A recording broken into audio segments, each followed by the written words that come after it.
है नमाज की कि किसी भी हाल में और किसी भी कंडीशन में माफ नहीं है। खड़े होकर पढ़ने की ताकत नहीं है तो बैठ के पढ़ो लेकिन पढ़ो, बैठ के पढ़ने की ताकत नहीं है तो लेट के पढ़ो लेकिन पढ़ो, यही आसानी है। यह नहीं कहा कि मर रहे हो लेकिन खड़े होकर पढ़ो, यह नहीं कहा जान जा रही हो फिर भी खड़े होकर पढ़ो। माफ तो किसी कंडीशन में नहीं है, लेकिन आसानी इतनी दे रखी है कि खड़े होकर पढ़ने की ताकत नहीं तो बैठ के पढ़ो, बैठ के नहीं तो लेट के पढ़ो, इशारे से पढ़ो।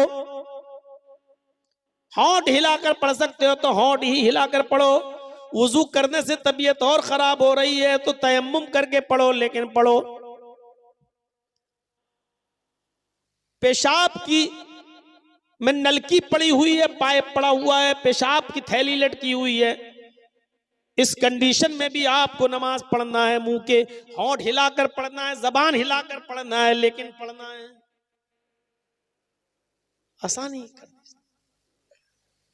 इस्लाम दीन एतिदाल, दीन मोतदिल है, इसके अंदर एतिदाल ही एतिदाल मिलेगा।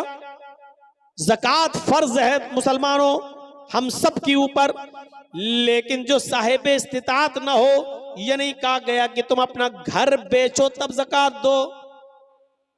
एतिदाल में ज़कात फर्ज है उन लोगों पर जो साहिब इस्तिताअत हो। हज फर्ज है हम सब के ऊपर, लेकिन जो इन इस्तिताअत इलैहि सबीला, जो वहां तक जाने की ताकत रखता हो। हज फर्ज है मुसलमान पर, लेकिन ये नहीं कहा गया कि अपनी दुकान बेचकर जाओ लेकिन जाओ, यह नहीं कहा गया अपना मकान बेचकर जाओ लेकिन जाओ। आसानी है इस्लाम। पानी नहीं मिल रहा है तो तयम्मुम करके नमाज पढ़ लो। एतिदाल है और सहूलत है इस्लाम के अंदर। मेरे भाइयों, इससे ज्यादा सहूलत और क्या होगी कि एक शख्स आया अल्लाह के रसूल के पास और कहने लगा हलक तो या रसूल अल्लाह, बुखारी के अल्फाज, अल्लाह के रसूल मैं तो हलाक हो गया, बर्बाद हो गया। आपने कहा क्यों, क्या हुआ? कहा अल्लाह के रसूल रोजे की हालत में बीवी से हम बिस्तरी कर ली। आपने कहा अच्छा, गलती तो हुई है तुमसे, लेकिन इस्लाम के अंदर रास्ता है, और वो रास्ता ये है कि इस एक रोजे को तो तुम्हें पूरा करना ही पड़ेगा बाद में।